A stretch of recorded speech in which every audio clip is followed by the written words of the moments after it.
Welcome to Outside of the Classroom. It's your boy Pham, speaker, writer, and entrepreneur.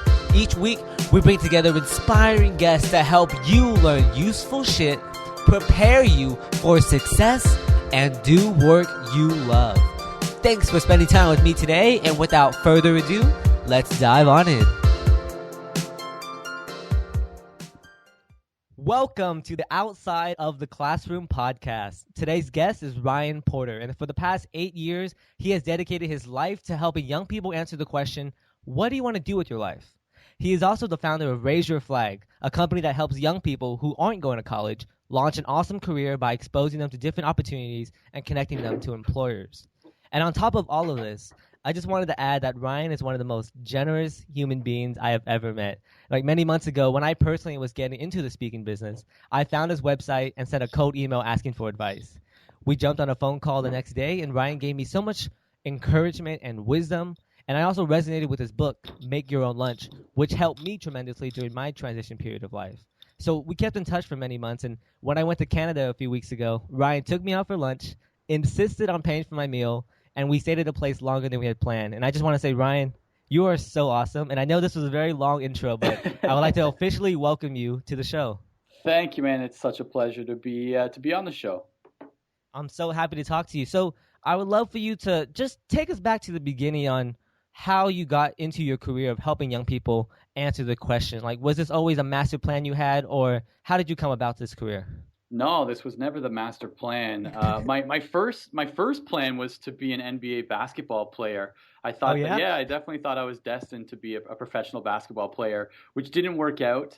And around the time that I realized this wasn't going to be a possibility for me, I started talking to my guidance counselor in high school about what my options were, and she really gave some crappy guidance. Like, she told me that I'm not college material and that I should go into retail or go into the trades. And the side note was that I had like almost perfect grades through all of high school, but she thought that I had a difficult time with authority and wouldn't do good in a college environment. So I took some time off and I managed a grocery store, and then I went to college, and then I dropped out of college and I moved to Tokyo, Japan. And it was when I was in Japan that I met some really fascinating people from all over the globe doing incredible things. And I felt ripped off. Like, I felt ripped off that nobody told me about those possibilities when I was a high school student, right? Nobody talked to me about, you could go and be a scuba diving instructor in Thailand, or you could go become a professional surf photographer in Hawaii. It was like, go to high school, graduate, go to college, graduate, get a job, and take a trip to Florida once a year, right? And so I made this decision in Tokyo, like, when I move back to Canada, I'm going to spend my time traveling Canada and the US, letting high school kids know that these things are out there. Mm-hmm. Awesome. Wait, can we just take us back to Japan when you were in college and you suddenly made a move to go to Japan? Was that planned? I'm sure it wasn't. No, I wasn't planned at all. So this is like exactly how it went down. So I was completely disappointed with my experience in college. I drop out.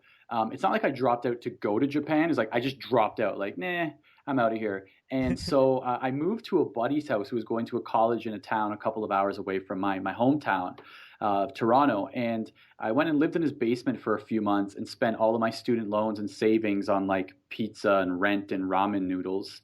And my mom showed up to the house one day, like unannounced. She's a career counselor, by the way. So for her son to be unemployed, living in some grimy basement apartment, that's like Chuck Norris's son not being able to grow a beard. It's just embarrassing for the parent. And so she showed up and she was like, you get your life together or like move to Japan or something. And it's not like she knew anything about Japan. She could have said like move to Trinidad and Tobago or move to South Africa or Botswana. She just happened to say Japan. And like, I was like, Japan, you say? And that day sent my resume to a company that hired people from Toronto to go and teach English in Japan. 2 weeks later, I had an interview, and 2 months later, I was getting ready to jump on a plane to head to Tokyo. Wow, that is a crazy experience. But you help young people answer the question, what do you want to do with your life? But it seemed like from your experience, you kind of didn't have a direction on where you were going. You were just kind of going with the flow, going to Japan, and from that experience, you jumped to something else, and from that, you jumped to something else, and that led to another thing. What can you walk us through your thought process during that transition period? Yeah, I think that definitely I was kind of quote unquote going with the flow, but I'll come back to that in a second. I Sure. think the real difficult problem is that I was trying to answer a question that shouldn't be asked, and that's the question, what do you want to be when you grow up? Right? And I think that Mm-hmm. like when you're kids, you're asked this question like, what do you want to be when you grow up? And you say things like a rhinoceros, and it's cute because you're 4 years old and you don't realize you can't become just a completely different animal. Um, but then as you get older, that question is like it's super loaded, right? Like, what do you want to be when you grow up? And I don't know what I want to be when I grow up. Do I Mm-hmm. have to decide? Like, do I need to decide right now? Is there only one answer? And there's all these things that kind of come with that question, right? And a bunch of unneeded pressure. And so I thought that that's a question that I was supposed to be asking or and answering, I guess. And it wasn't until I started thinking about the alternatives to that question that I was able to kind of like unchain myself and start having some interesting experiences. And I'd love to say that it was as calculated as I'm about to make it sound, but at the time, man, I was just flailing and trying to figure out what to do. But I think that um, you know, addressing this going with the flow thing, I think that if we can make decisions around like who we want to be and the experiences that we want to be open to and the places we want to go and the things that we want to be involved with, I think that if we're trying to answer those questions, you're so much more open to experiences and to kind of being in your flow and to open your arms to things that you're unsure of, knowing that, you know what, I think this is moving me in the direction of a person that I would like to become or an experience that I'd like to have. And so Mm-hmm. from the outside, it just looks like I'm just bouncing off the walls and going crazy and not knowing what I'm doing with no direction. But having experiences and being open to things that are completely foreign to me is something that I made a decision about years and years and years ago. And I think that that's really the reason that I was able to go and do the Japan thing and have tons of trips afterwards and to start this career and start the business and write the book. Like I was never trying to answer the question, what do I want to be when I grow up? Mm-hmm. You kind of just went step by step through each experiences, and from those experiences, help propelled you to the next step. Yeah, and like even that like makes it sound like it's calculated, but like it's so much more, it's like so much more primitive than that. It's like, here's this opportunity. Do you want to go and do this thing? And my thought process was like, well, I've never been to Japan before. It sounds like it could be cool. I watched Last Samurai. Let's go. I can definitely relate to that. For example, I was working in a cubicle job my freshman year of college, and I thought I was so cool for having my own cubicle and doing an internship. But 3 weeks in, 5 weeks in, I hated my job and I wanted to quit right away. So I knew that wasn't my dream job. So from that experiences, I would totally change my perception on where I wanted to go after college or next five years. So for the young adult listening who is maybe a sophomore, junior in college, and is still not sure what they want to do with their life, what kind of options do they have, or where should they start in this process? Yeah, so the first thing is to just, as I kind of alluded to a little bit earlier, is like eliminate the question, what do you want to be when you grow up? Right? Mm-hmm. Because like I said, there's so much pressure to answer that question, and it makes it sound like there's only one thing you can be, and if you screw that one up, you're just screwed up for the rest of your life. Like no one deserves to try to handle that kind of pressure. And so step number one would be replace that question with some other more important and contextual questions. Like I mentioned, what do you want to have and where do you want to go? What do you want to do? Who do you want to be? What kind of things do you want to be involved with? What kind of changes do you want to make? And then you got these questions like that. So any new experience or opportunity that pops up, you just kind of weigh it against those questions. And if it doesn't, mark the right boxes, it's something that you're not going to do, right? Mm-hmm. So for you with your cubicle job, if you had this list of things like this is the kind of person that I want to be, these are the type of things that I want to be involved with, these are the places that I want to go, this is the type of stuff that I want to do. You get in that cubicle job and you're like, is this answering any of these questions for me? Is this bringing me closer to any of those things that I answered when asking those questions? And if it doesn't, the decision is super clear. Like get out yesterday, right? Mhm. And so that's my main advice is yeah, like eliminate that question and start really drawing up this kind of like profile of the lifestyle that you want to live, the life that you want to live. And that life might be going to a cubicle for 8 hours a day, but then coming out and like, being with your family or running your baseball trading cards online or playing Magic the Gathering or like who Mhm. knows what that is. It's not up for us to judge what those things are. It's for these other people and the people listening to figure out what it is for themselves. Mhm. I definitely agree. And you speak a lot about decision and how we control our decisions and we decide where we want to go, what kind of lifestyle we want to live. Why is the power of decision so important to internalize in our daily lives? It's all we have. It's all we have, right? Someone does something to you. You have a decision. You have a decision of how you're going to respond and what that thing is going to mean to you, right? Like think about it. You're driving to work. Someone cuts you off, right? Mhm. You can decide right there what that means. Oh, today is going to be a crappy day. This person cut me off. Oh my gosh. Or this person's a jerk. And then you get to work and you spill a little bit of coffee on your shirt and you're like, oh, see, I knew today was going to be a bad day. You are deciding how to interpret those things. And decision is, let's just take a step back and go to the origin of the word decide. The word decide comes from a Latin word which originally meant to cut off. And so the Mhm. word decide literally means like you decide to do something, you decide how to feel about something, you decide to go somewhere, and you cut off every other option until that thing is a reality. And so I feel that once people realize that, it becomes a superpower. Like I'm going to decide where I'm going to go. I'm going to decide how I'm going to feel today. I'm going to decide what I'm going to do and who I'm going to be. And then like Mhm. when those things happen, it's like high five yourself. You made that decision, right? You decided that, and you cut off every other option until that thing was done. Yeah, it's definitely all on you to be the decision maker and to have control in your life. I definitely agree with that. Ryan, some people listening to this might say that, this might be all good, like, good motivational tips and all, but you might not be realistic. Like, for example, a young person might be thinking college isn't for them, but, they can't possibly drop out because they would end up broke and unemployed. Can you kind of debunk this myth and share with us a few alternatives on what they should do? Yeah. So the first thing is like, without going in, like, I'll first just kind of answer on a high level, and then we'll get into some of the actual specifics. Sure. So the first one is like, well, I can't possibly drop out of college because I'm gonna end up, living in a van down by the river, and it's like, the first thing to do is just ask why. Why do you think that? Why do Mhm. you think that's the only alternative? Why do you think you're going to end up there? Why are you scared about this thing? Because I think that by asking the question why as many times as you can, you're going to get to a very important discovery. I know one of the things that they talk about in customer discovery interviews when you're talking about building a product or building a company, it's kind of the power of the five whys. And Mhm. it's after asking those five whys that you kind of get to this like basic why are you afraid of dropping out of college? Well, I'm afraid I'm not gonna have a good job. Why are you afraid you're not gonna have a good job? Well, I'm afraid that I'm not gonna have the skills that they require. Well, why are you afraid of that? Well, because I want to know that when I'm going into a job, I know what I'm doing and that I can start day one, in this direction. Why is that Mhm. important to you? Because I really want to be sure of myself. And when you're getting down to it, you get into these discoveries like that, like I want to be sure of myself. Well, is college the only way that you can discover how to be sure of yourself?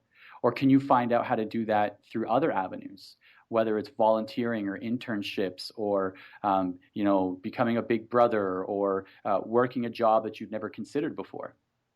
And so the Mhm. first thing is do that. Just ask why. Like, why do you think that way? Really challenge yourself on those things. And I'm not necessarily saying that everyone needs to drop out of college and go do something different. I'm saying challenge your own belief system. And then when we talk about actual practical things that people could be doing if they're looking at alternative pathways, the very first thing is like, there's a great book called Switch by Chip and Dan Heath. And I'm going to steal something right out of their book, but I'm kind of Sure. accrediting them, so I'm allowed to steal, of course. And it's like it's the power of finding the bright spots.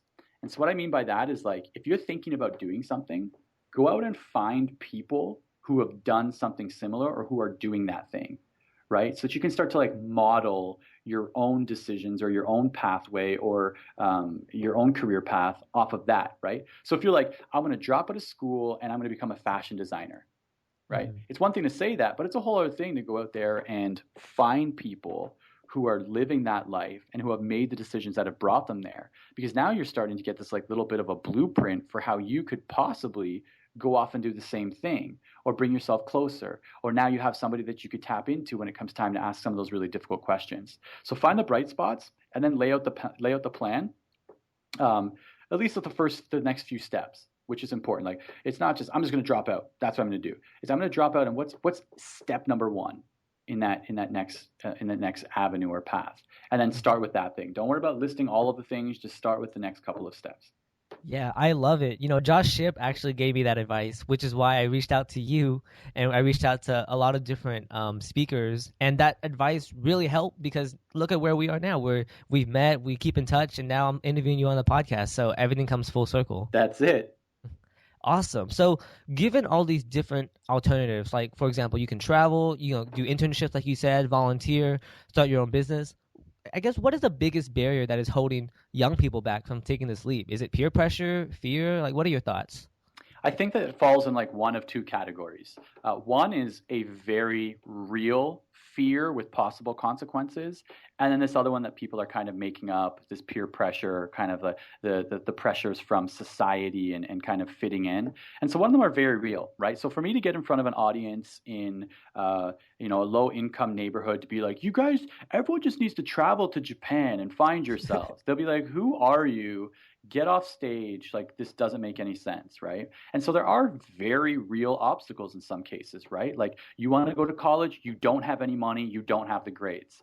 That's a very real challenge that people will have to make decisions to try to overcome. And so I can't trivialize those things, right? Like it's not up for me to say that someone's situation isn't what it is. Do you understand what I'm saying? Mm-hmm. And then the other ones, it's just all made up, right? Like, oh, well, what my parents are going to be angry at me. That's kind of real, but it might also be made up, right? Is there a way to approach that problem differently so that your parents won't be angry at you? Or, everyone else is going to college, so I have to go too. And that's kind of made up. I don't know if that's really a real obstacle with going to college or making a decision about college.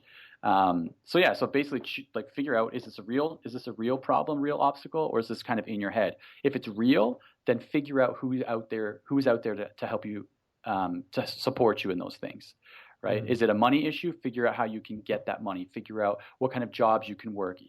If you've got your eye on that step number 3 or 4, you know that it's going to take a few weird steps first. Then you're willing to do kind of what it takes to get there. And so I really do believe that almost all of those real challenges are able to be overcome by decision. Mm. Awesome. I love it. So for the young person who is listening to this and taking your advice in, and they're a sophomore in college and they say, this is not for me. I want to start my own business, but I don't know exactly what the next steps are. But I really want to just start my own thing and learn from my failures and experiences. How can they interpret this situation and their thought process to their parents who are probably thinking, I went to a good college, I have a good job, and if you don't follow the same path, then you are going to be a failure. Yeah, that's a fantastic question. We see this one come up a lot, right? Because it usually goes down like this, right?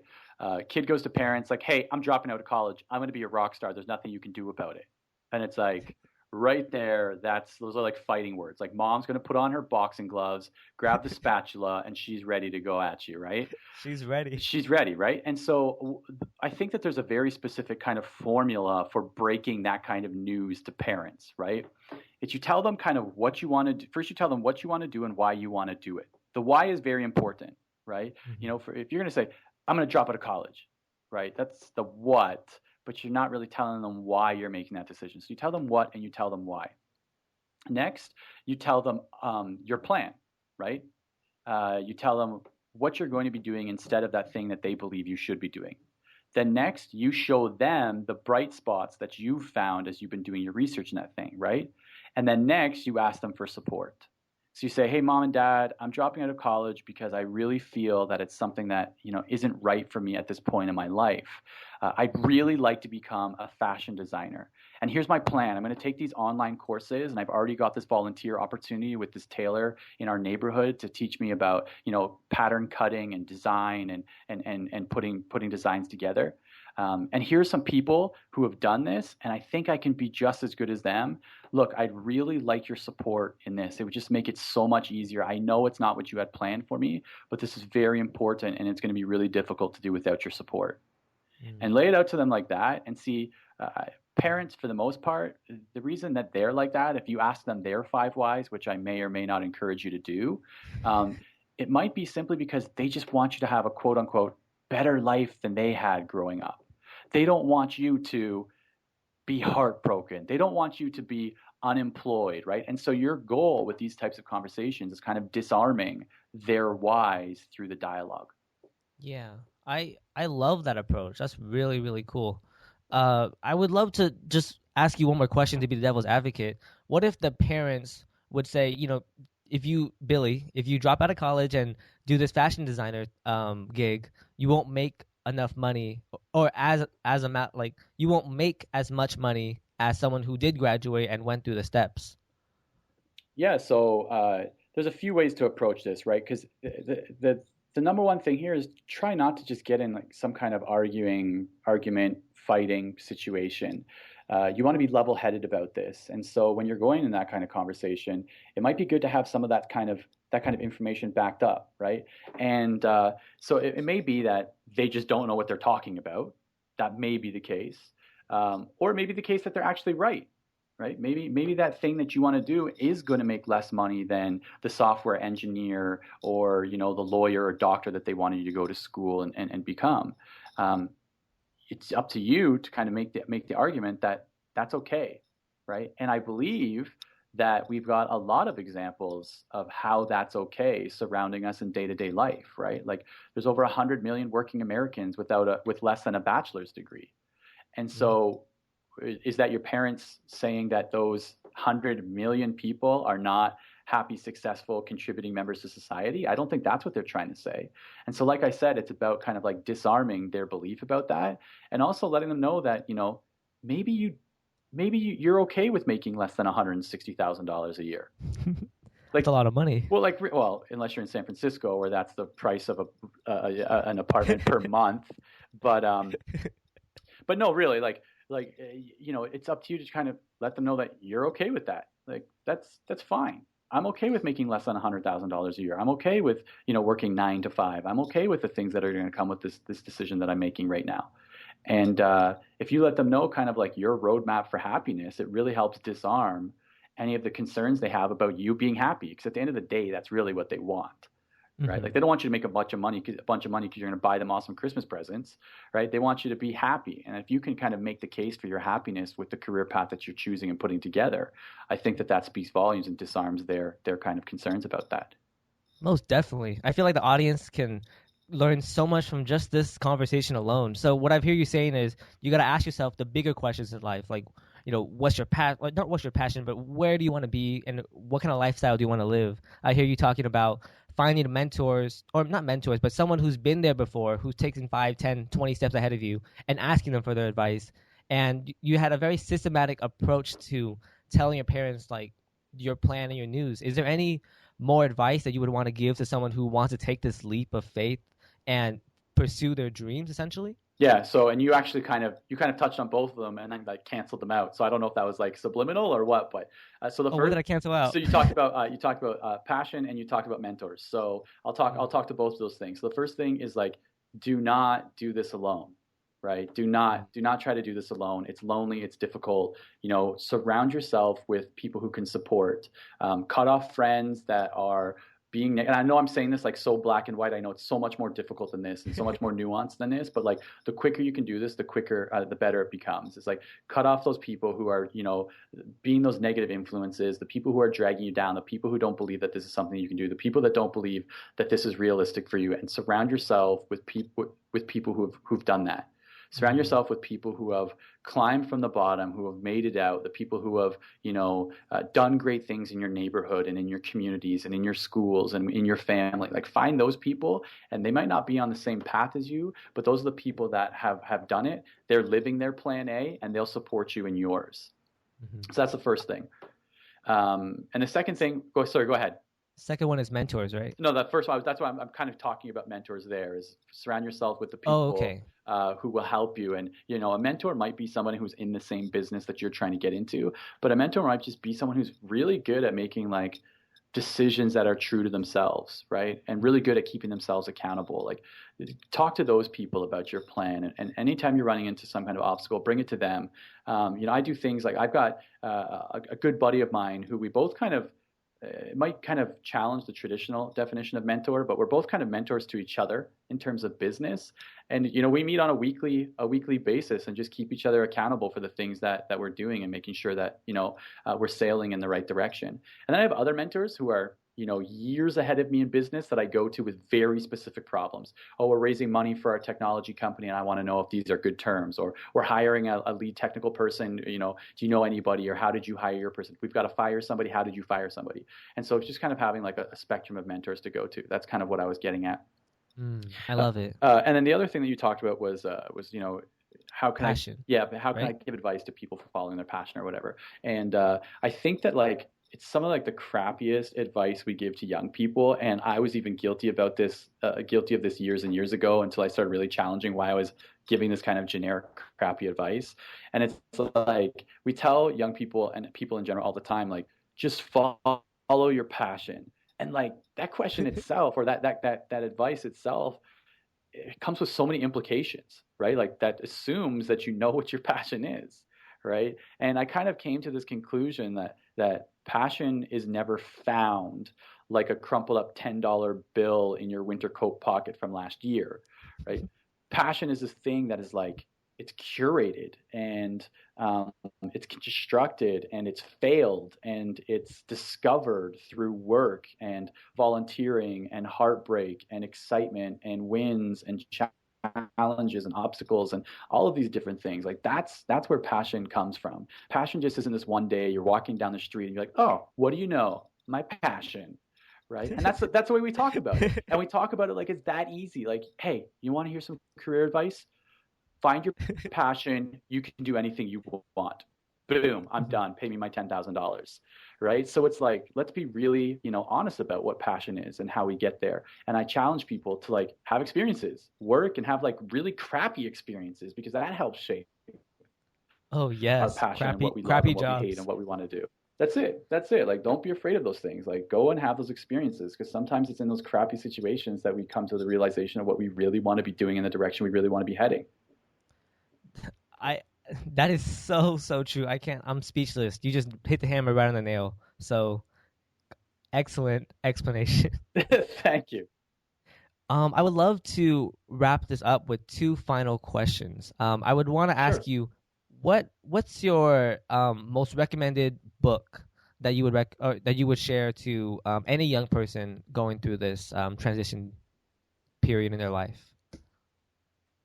Yeah, so I'm going to recommend one that is more of a business book, and I already talked about it earlier in the conversation. It's an older book. Like there's all the books that you probably get. Like you're gonna 4 Hour Work Week, 4 Hour Body, Crush It, Thank You Economy, anything by Gary Vaynerchuk, the Everything Store, the Steve Jobs biography. Like you get all these great, fantastic books.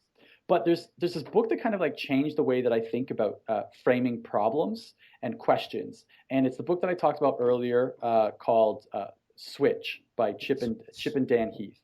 And the reason that this book is so good is because, you know, typically when we see a problem, we usually only interpret it like one way, where there's actually multiple ways to interpret a problem. And typically there's usually a really simple way to solve that problem. And so I'll give you Mhm. just a quick example from the book, if I can have like a Sure. minute here. So at the very beginning of the book, they talk about this experiment that they did, where they brought all these people to this movie theater and they gave them free popcorn. There's a couple catches though. One, the popcorn was like super old and disgusting. And the other thing was that they gave half the audience like a giant container of this really disgusting old popcorn, and they gave the other half of the audience like a really small container of the old disgusting popcorn. And their question was like, will people with the bigger containers eat more crappy popcorn just because it's bigger? And so they do this experiment, and sure enough, the people with the bigger containers ate more crappy popcorn. And so if you look at the data, right, it's like we've got all of these people. They're all American, I believe. So all these Americans, they're coming in here and they're just eating crappy popcorn. Half of them ate so much crappy popcorn. And then the inferences from that are like, well, we need to revolutionize the way that we talk about health issues and heart disease and healthy eating and blah, blah, blah, blah. And the other part of that is like, no, we just need to give them smaller containers. Like, that's how you solve the problem.